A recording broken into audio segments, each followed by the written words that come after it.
Right, good afternoon, everyone, and welcome to another episode of In Conversation, brought to you by HireMe Africa, where we speak talent. Today, I'm really excited about our guest that is joining us this afternoon. And just to give you a little bit of insight as to who our guest is, I'm just going to give you a brief bio of her and we will go straight into the conversation. There is just so much that we have to share with you concerning the field of academia, because a lot of times people don't know what to expect from academia. But this afternoon, hopefully, we'll get all the questions that you may have answered in today's segment. So my guest today is Dr. Joy Mutegi, and she is a lecturer of applied mathematics at the Multimedia University of Kenya. She also served as the chair of the Department of Mathematics and Computer Science at that university from 2017 up to 2024. So she spearheaded the curriculum development, the faculty training, and the e-learning initiatives that she has. So as a doctor, she has a PhD in applied mathematics from the Catholic University of Eastern Africa. So I don't want to say too much because I want her to be able to really engage with us and explain her journey in terms of academia. So Dr. Joy, welcome. If you can turn on your video, thank you very much.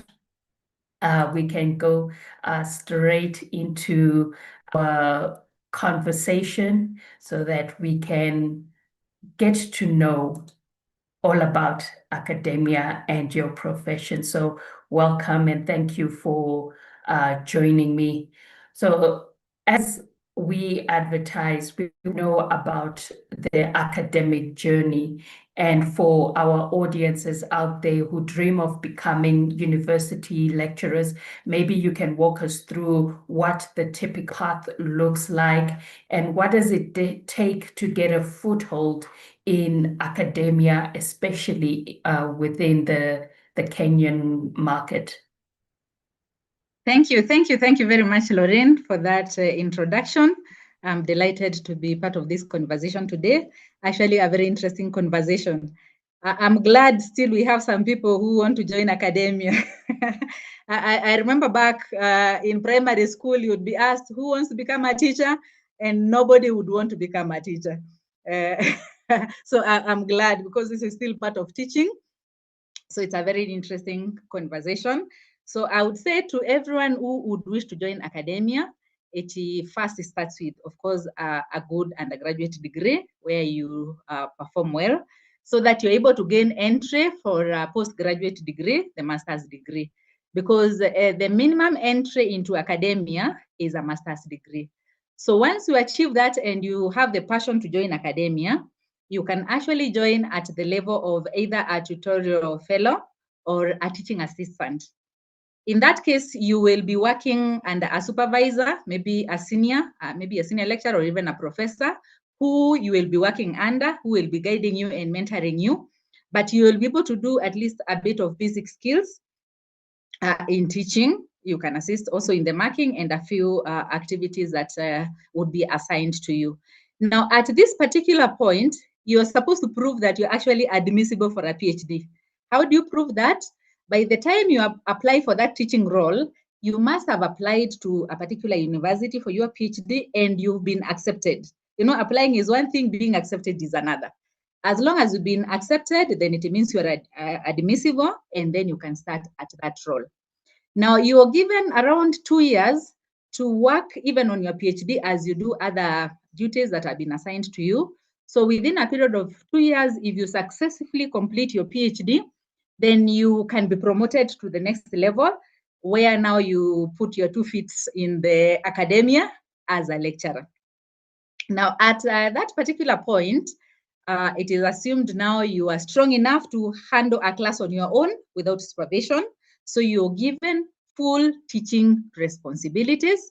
You have your students, you're in charge of preparing the class, in charge of assessment and anything that relates to teaching and learning. Remember, at the same time, because you're in academia, you are expected to continuously be doing your research and even publishing in very reputable peer-reviewed journals. So after meeting a certain threshold, quite a certain number of publications, and also having assisted other students to rise in terms of research and supervision, then you can again be promoted to the next level of what we now call a senior lecturer. By the time you're becoming a senior lecturer, you've actually taught, examined, and even supervised quite a number of postgraduate students. This varies from university to university. Some universities will insist that you must have graduated at least 3 postgraduate students. Others will insist on up to 5. So you have to have taught them and mentored them and supervised them to completion. Now, having met that threshold again within a period of 3 years minimum, you can now be promoted to the next level, which is an associate professor. By the time you're an associate professor, it means you have shown a remarkable journey, and especially in the research world, your research must have made both national and international impact. You must be having quite a number of peer-reviewed journals. And of course, besides just teaching, you're expected to also carry out other responsibilities within the department and the university. That is why you hear at some point, you could be a lecturer and at the same time you are having other administrative duties. You could be in charge of examinations. You could be in charge of the department as maybe a head of department. You could even be in charge of an entire faculty where you're serving as the dean of faculty. So there are also several other administrative roles that you can hold together with your teaching and with your supervisions and your research work. So again, as you progress, that's how now you get promoted to the farthest level that you can get to, which is a full professor. So by that time, you are really a researcher of international repute. and that's the highest that you can get in that rank. Thank you, Lauren. All right, thank you, Dr. Joy. That's quite a journey. And I think a lot of people, when it comes to careers, it's just like any other career.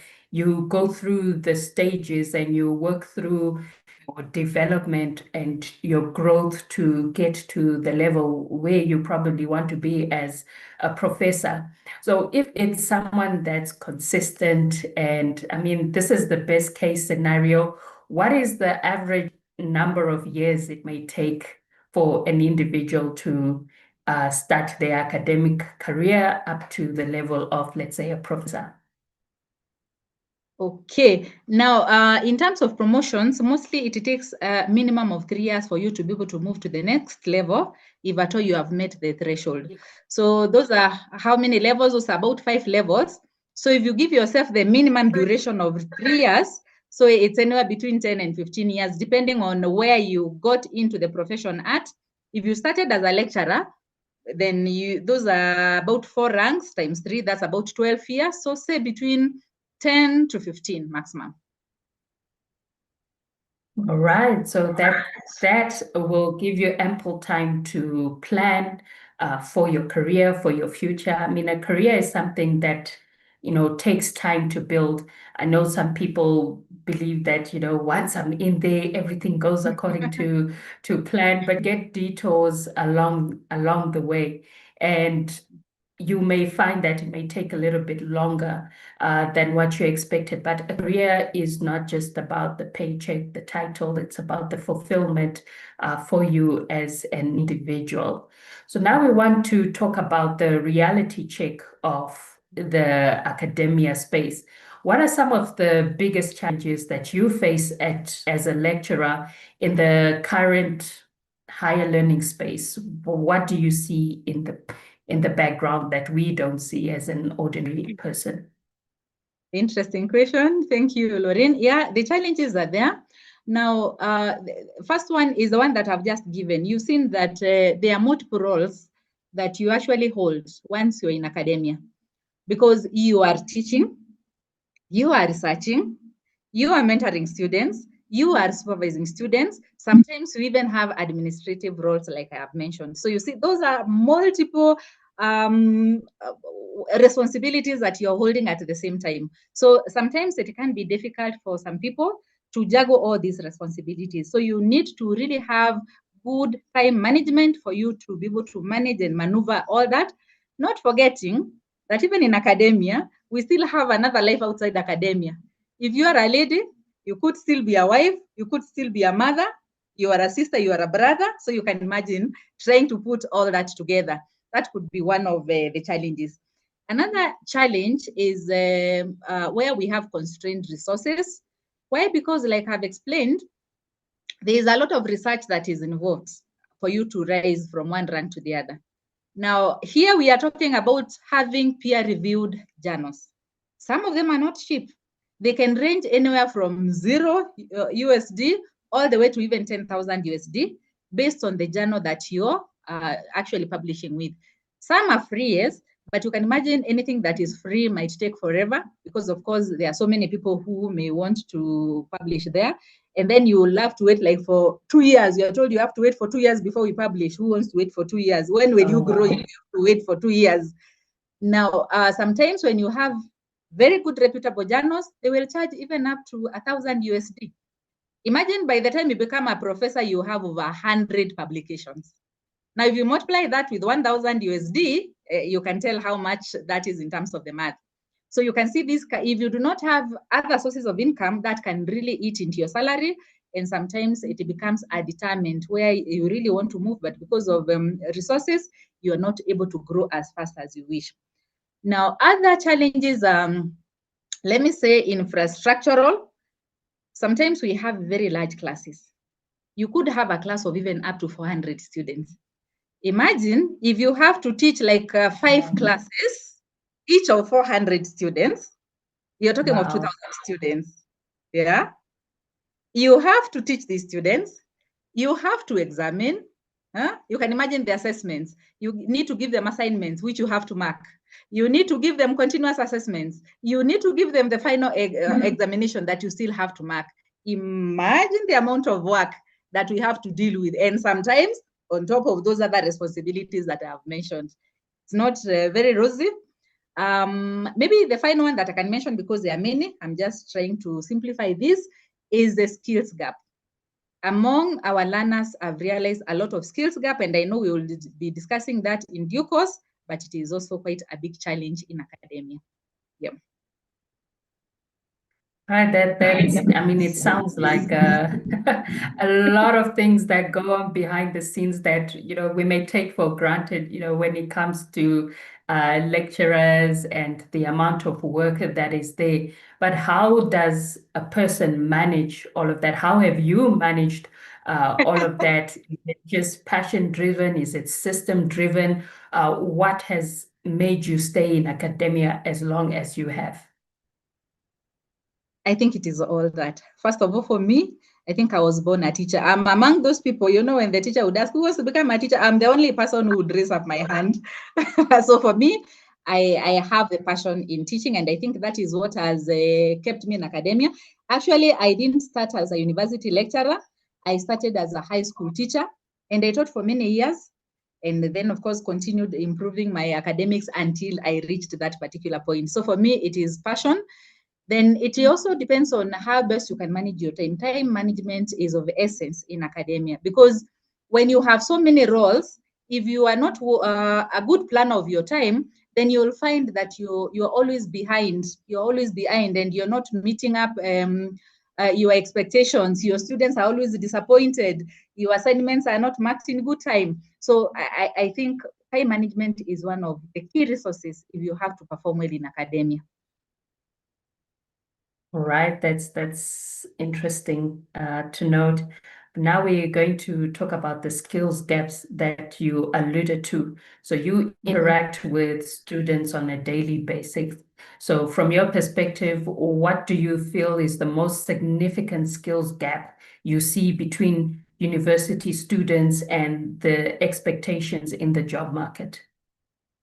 Thank you, Lauren. Actually, that is a real big problem out there. One of the biggest gaps is the gap between the theory and practice. At the university, we will teach a lot of theoretical knowledge. But when it comes to the practical application of this knowledge, you find that some of our students will struggle so much to actually apply what they learned in school and what is out there. You find it's becoming a real problem for them to solve real life issues when they go out to the industry. So there is that very big gap. Another gap that I could mention is on critical thinking. You know, students mostly are kind of, let me say directed. You know, when they're in school, there's a timetable that tells them at this time, you need to be here, you need to be in this class, you need to go for your lunch at this time, you need to come back at this time. But you know, when they go out to the industry, to the work environment, you are expected to use your own critical thinking. So if you have students who cannot apply that, they'll just be there waiting to be guided by their maybe their bosses. And who wants a worker that you have to be dragging like a wheelbarrow? Do this, after you've done this, do this, after that. You want students who can actually apply their critical thinking to be able to make things run and be productive in the industry.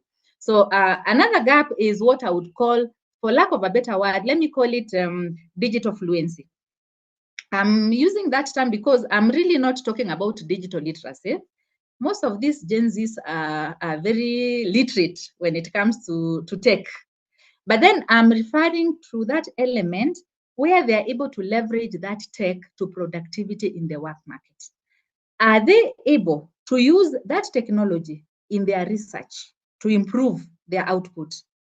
Are they able to use that technology in analysis, in collaboration, in other things, or do they just use technology for social media? Some of them are very good, maybe on Facebook and all that, but are you able to use tech to improve your productivity at the workplace? So that there's a bit of a gap there.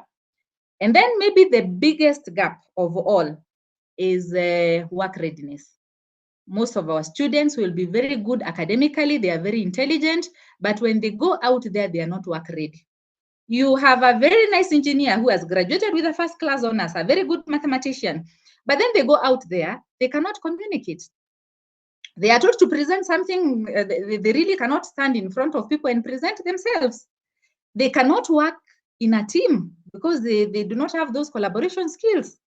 They are always lagging behind because they are very poor time managers. So you find the issue of work readiness is a very, very big problem. And that is why I really appreciate organizations like yours, Lorraine, because I know you come in big time to bridge that particular gap. So actually, whatever you're doing something that is very great and that is very, very commendable, bridging one of the biggest gaps that we have between academia and the industry.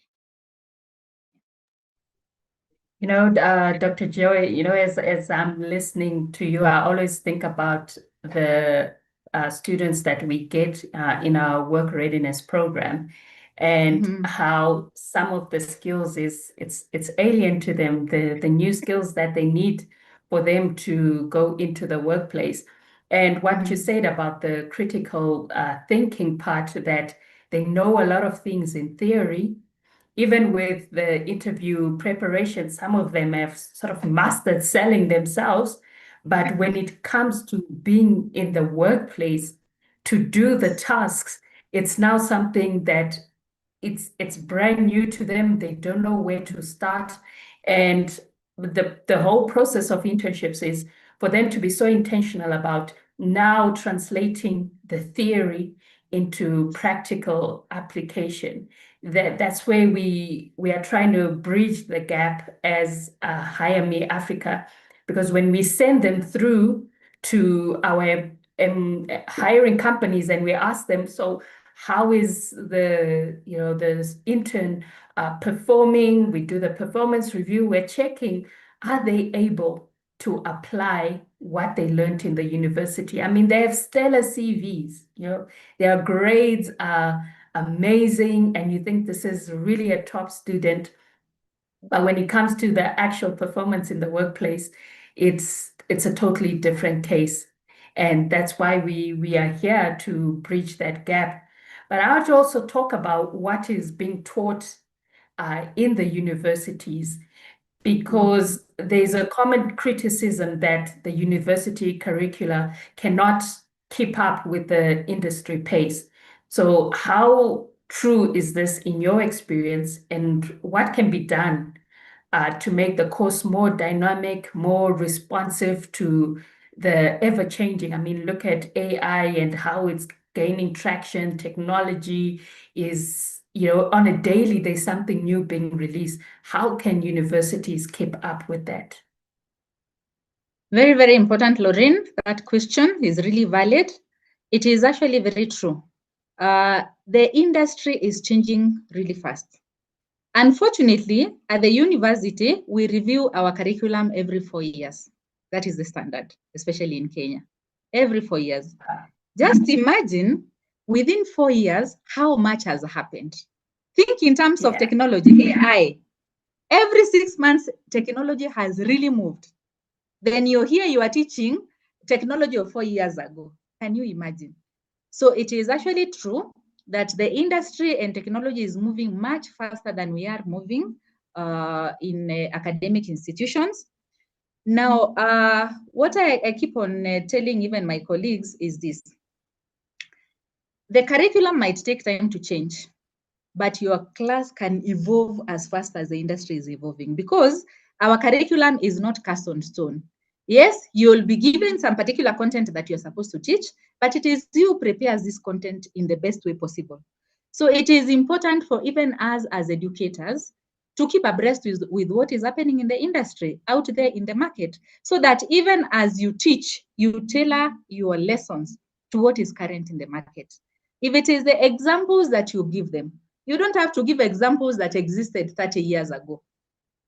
You can check what is current in the market, what are the latest examples that you can give to them, so that they're able to move with the industry. Otherwise, if you just teach the content as it is, for sure you'll be teaching very, very outdated content. Now the question is, how willing and how fast are we ready to adapt to the changing technology as educators? That is where the question is, because it is us who will bridge that gap between what is happening in the industry and what we are giving to our learners. That conversation, I'm quite surprised that it takes 4 years for universities to review their curriculum. I mean, just in 4 to 6 months, there's a new version, a new technology that is being released that students need to know about, to learn about, because it may affect their profession in the, where their profession is currently and where it will be in the next year. It may be changed by the new technological advances that are coming. And I also remember at a time when I was busy doing a course on entrepreneurship, and I'm reading this, and I'm like, this is not practical. I was like, this is not practical. So I asked one of my friends who is in academia herself, and I said to her, how do I tackle this question, this assignment? Because what they're telling me and what I know on the ground in entrepreneurship, it doesn't match. And she said, well, you just look at it this way, just do it the academic way. What it says in the textbook, the theory of it, answer the assignment according to the theory, not according to what you have experienced on the ground, which I felt really disappointed, because I'm supposed to be going to university to learn something that I don't know that I can apply in real life. But now I'm thinking, well, I could tell them really what goes on, on the ground with real entrepreneurship. So I think it's something that, universities need to now take action on, to say that maybe 4 years is not enough with the pace that things are developing. Should it be shortened to maybe a year to 2 years? Is that something that's practical, that can be done? Well, sometimes it involves quite a tedious process for the total curriculum review. Probably it may not be very possible and very realistic to be changing every 1 year. But then, like I said, I think it is the educators, the lecturers who should be dynamic, because you are given the content, the foundational content, but how you handle it is up to you. So I think it is up to the lecturers to make sure that they are abreast with what is happening, so that as they teach and as they tailor their classes, they make sure that they give their students the most recent. I don't know whether you have heard of those lecturers who teach with the yellow pages. Have you heard of the yellow pages? Because you are using the notes that you were taught with when you were a student yourself. So if that is what you are doing, then you can be sure you are teaching students very obsolete content. That is why I feel that the onus is really on the educators themselves to make sure that they tailor their teaching to the most current needs and requirements of the industry.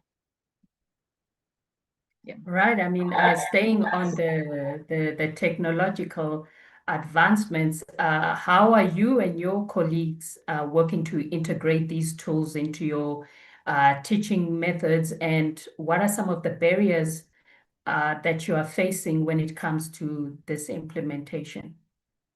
Okay, thank you, Lauren. I keep on saying the best thing that ever happened to mankind is the technology, and especially AI. You know, sometimes I try to remember what used to happen before we discovered tech, and things were really tough. So today, one of the advantages that we have with technology is faster research. You know, by the time you come up with even one journal publication, you need to have reviewed maybe 200 literature of what has been done by other researchers. Some years back, it would take up to almost 2 years for you to come up with a journal. Today, if you're serious, in 2 weeks, you have a journal for publication. Why? Not because we are just going to AI and extracting from AI, but it is because of the technology that has really helped us to be able to do some of the things very fast. Like, for instance, when it comes to literature review, you can imagine many years ago, I remember when I was doing my undergraduate, you would have to walk, literally go to a library and sit with about 10 books. You try to extract the information that is in these books. And remember, sometimes you need almost 100 reviews. So you have to move from that library to another one, because maybe this particular one does not have sufficient material, and you would have to move around the country. Can you imagine the time that is going to take you? Probably the first 1 year, you are just moving around doing literature review. By the time you are done, even whatever it is that you are working on has also been outdated. It has taken too long. So you have to dump that and begin again. It just used to be crazy. Today, we have AI tools that can help you review even 1,000 journal papers and even summarize them in a fraction of a second. Within 5 minutes, you have all that info. It's only for you to now sit down and look at it and decide which of that you want to take and what you want to leave out. Imagine something that would take you 6 months to 1 year there before. So in terms of research, it has become much faster, much more efficient. Not forgetting, that time when we didn't even have instruments that could even help us check our grammar, check our spellings and all that. You would give your supervisor your work and it comes painted red, because there are a lot of spelling mistakes. These days, actually, unless you are not a serious person, there would be no reason why you are presenting work that has grammatical errors, when we have tools that can help you check on that even before you send it to your supervisors. Now, another great opportunity that I've seen in technology is personalized learning. It has really helped us to have personalized learning. You know, in the traditional setup of teaching and learning that was there before, where a lecturer would stand in front of your 400 students, and the assumption would be that they are learning at the same pace. When you teach, you assume all of them understand at the same pace and they are moving together, which is not necessarily so. Some are fast learners, others are slow learners. Now with technology, it is possible to have personalized learning, because even learners can, on their own, even go to YouTube, look for related videos and follow step by step slowly at their own pace. Even as lecturers, we are able to guide the students to such AI tools. And that makes it easier for all of them to catch up with whatever it is that you have been teaching them. Now, I've also seen, because we have said we also do a lot of administrative roles, technology is really helping us so that we have more faster and efficient administrative roles. What would take me a long time because I'm using my free hand to write and do what have you, now you cannot automate most of the functions thanks to technology. So again, it makes things move really fast. So basically, I can say technology has really enhanced both teaching and learning. As a lecturer, before I prepare for a 3-hour class, those days when there was no technology, it would take me more than the 3 hours to prepare for the 3-hour class. But today, give me 30 minutes and I have a very good, very good lecture notes with very current examples. So the teaching and learning is actually becoming easier for both the lecturers and even the students. I think those are the advantages of technology. However, everything that has got opportunities, it also has challenges. I think the biggest one that I've seen are issues of academic integrity. Most of our students these days are becoming a bit cheeky.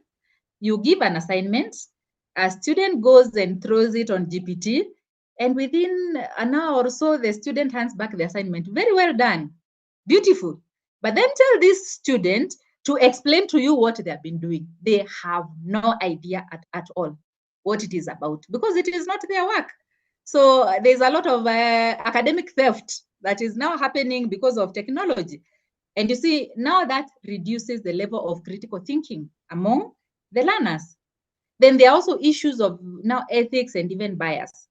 You find that some of these AI tools, depending on who came up with them and how they were trained and the data that was used, sometimes you find some of those tools are very biased. And especially, sorry to say so, but I think we Africans are not very lucky when it comes to that. There's a lot of bias because most of the AI tools, I think they are more biased towards the Western world. So you find that even some of the examples that they give you, they are not relating to us.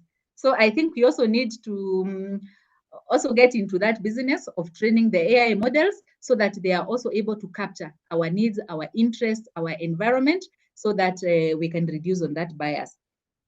Now, maybe another one is that for you to use technology, you also need some training on the same. So you find that even if the technology is there and you are not well trained to use it, then you still face challenges in adopting that technology. And maybe the worst of them all is the mindset. And sorry to my peers and those who are even older than me, I think the older generation is not very adaptive to change. And most of them have really not embraced technology. So they are still struggling to believe that you can teach students from the comfort of your house, as they also sit in the comfort of their own houses. Most of them feel like there is no teaching and learning that is going on, and they want to insist, no, you have to come here physically. I want to see you before I can believe that teaching and learning is going on. Not noticing that these days you can do a degree program when you are here in Kenya and you are doing from an American university. It is possible because of technology, but some of us still have that mindset. We have not embraced the change, and I think we also need to improve on that. Yeah, so those are some of the challenges. Yeah, you brought up, some really good points, some things that, we face continuously, especially with open source technology that is out there. And I've heard, there are so many memes on the internet that, hey, guys, take care of your health because your future doctors are using ChatGPT to pass their exams. Yeah. So, I mean, that is a worrying thing because now the element, like you said, it erodes the critical thinking part. And I think when they don't understand what is the long-term implication of just copy and paste, and just twigging a few things, it does have a disadvantage on you as an individual in your ability to solve problems, without the use of such technologies. And like you spoke about the bias as well in AI, and that's true. A lot of them don't have a full African context to say this is what happens in Nairobi, this is what happens in Harare, this is what happens in Kigali. The examples are, like you said, westernized, and we need to be careful about that, the things that we are learning and that we are just giving over to, AI to put something together. I mean, that's just the whole topic on its own. So I want to move on really to how do we prepare for the future? How can universities better partner with private companies and organizations like HireMe Africa to ensure that the students are not just theoretically sound, but also work ready from the time that they graduate, they're ready for the workplace? Thank you, Lauren, for that question. Now, it is actually very important for these partnerships between the universities and the industry. Why? Because at the university, we produce that knowledge, but we are not the main consumers of that knowledge. The industry consumes the knowledge. So it is very important that we partner together. So these public-private partnerships are actually very, very important. Now, one, because when you partner with the industries, like they give us internship opportunities for our students. And you see, now this is where the students get introduced to the real life situation in the workplaces when they get those internships. They are also able to develop now the hands-on skills that we are talking about, which we say are lacking. Again, these partnerships with the industries are important because they inform our curriculum reviews. Because if we have to change our curriculum and we want it to fit within the context of the industry, what the industry requires, then we have to partner with them so that we can know their needs. So for me, I think partnerships are actually very, very important. Even partnering with organizations like your own, HireMe Africa, because there is still a lot that the students need, but at the university, we don't teach them. The life skills and the soft skills that they need to survive in the workplace. We may not teach that. I might teach a lot of mathematics to my students. But again, like I said earlier, do I teach them how to communicate? Do I teach them even how to budget their money when they start working? Do I teach them how to prepare their CV and present themselves for interviews? No, I don't, because I will concentrate on what my curriculum says I'm supposed to be teaching. So if we do not collaborate with other partners, even outside academia, then we are going to produce what we call half-baked students. They are good academically, but there is still a lot that is lacking in them. So that is something that every institution should consider, those the partnerships with the academia, because again, we also have to collaborate with even other academic institutions as well. We have to collaborate with the private sector. We have to collaborate with the public sector. Then all together, we are going to come up with an all-rounded student. So I think that's very important. All right. And then what advice would you give to current university students who want to ensure that they are competitive, and how can they supplement that formal education because they're not getting it at the university to bridge that industry gap for themselves? Wow, nice. Actually, on the call, I can see several of my students. I'm happy you asked that question because I'll respond to that on their behalf. Now, the first thing that I'll tell my students is take ownership of your learning.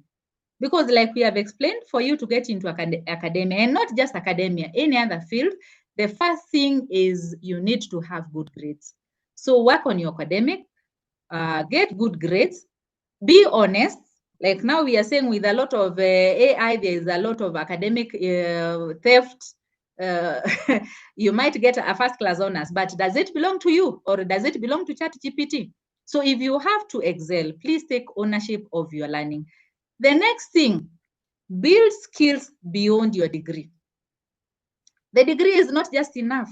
That's why we are saying beyond what the degree has given you, then also build your skills, build your communication skills, build your time management skills, build your maybe collaboration skills. You need that. Because what we say is that the degree actually opens the door. But what keeps you inside that room is your mindset as well as your skills. So you have to keep on building these skills if you want to remain in that particular room. So getting a job is one thing, but keeping the job, maintaining it, and rising even within your job depends on your skills and your mindset. Now, maybe another thing which I wouldn't want to forget, because I think that's a very big issue these days. Please check on your online presence. Today you go online, and some of the things you see from even those job seekers, it's embarrassing, sorry to say. And remember, when you apply for a job, most of these employers, the first thing they do is to go to your socials and see what is there. Then you find a very beautiful girl with a first-class honors and a very nice degree, but she has a profile photo. She's naked at the beach, just in a bikini. And then now this employer is wondering, is this the kind of person I want to employ? You know? And so many other things. You find another one is holding a nice cigarette and is trying to puff it. Now, what does that say about you? You might think it's a very nice, interesting photo, but what does that say about you? You know, others have funny photos with the horns and with what have you. So someone looks at you and is not sure, is this the person I want to bring into my organization? Please, at this point in your time, build your professional online presence. And again, if you do not know how to do that, Madam Lauren is here. She's the expert in doing that. You can probably side chat her after this show so that she's able to help you do that. Because remember, we always say that the internet does not forget. Those funny posts that you're throwing out there today, they will be there. They will mess you up someday. So please go back to your socials and check. Is there anything that can hinder you from progressing or getting a job in the future? If there is, please delete it if it's deletable. If it cannot be deleted, please, from today, just be very, very conscious about what you do online. So that is the advice I would give to my students, and tell them the future is bright. They should not give up. Yeah. Right. Thank you, Dr. Joy. Those are important things, and we touch upon that in our program, the importance of your digital footprint and what effect it has even in the jobs space. I mean, just to know about, digital risk assessors who go through your profiles to check what have you been saying, and does this align to the values of the company that you are applying for. So this is all important advice that she mentions here. And we need to be careful in this day and age. Before social media technology, you had the luxury of leading a very private life, but now people overshare some of their life, and that has a negative impact on your career and the way that people view and perceive you, because all you have to do is just Google your name and we'll see those images and profiles that you have. So thank you for highlighting that. It's an important one. And just as we wrap up, this is something that I was really keen to find out, with the introduction or the growing trend of, especially even after the COVID era, where there's online certifications, there are short courses, there's EdTech coming, different platforms that are there. Are these a threat to the traditional degrees? Are they necessary? Are they complementary? Or do you think it's a shortcut that people are taking because maybe some cannot afford to go to universities and they rather do these, take these as optional ones? What is your view on that? Okay, thank you. Thank you for that question, Lauren. Okay, for me, I think those short courses do not replace university degrees, but I have nothing against them because I think they complement. I will not tell a student not to go for a degree course to go for the short courses, but I will always tell the degree students to go for the short courses. Why? Because at the university, probably we provide a structured way of learning, but then even after your degree, it is not the end. Actually, we say it is just the beginning of your lifelong learning, because learning is lifelong. So it does not mean that after you've done your degree and you are out of the university, that learning stops. No, it has actually just begun. It needs to continue. How will you be able to continue and get more skills? That is where these online certifications will come in. That is where education technology comes in. So I really have nothing against that, because it helps students actually upskill on what they have done at the university. It helps them add more knowledge to what they already have. And it actually makes education even more practical, and you're able to do things at your own pace, because you can do an entire course online at your own time. Even if you're working, you're doing it in the evening and you do it within your flexible hours. So really, I think the two complement each other. And I really encourage students to do that, because like these skills gaps that we are talking about, how else are they going to bring those gaps? Many of them will not actually enroll for those courses at the universities, but they can be able to get them even through maybe online learning, get through online certification, even get badges that they even post to their LinkedIn. I mean, they can really improve themselves through these online certifications. It's actually not a threat, it is a complement to what they already have. Right.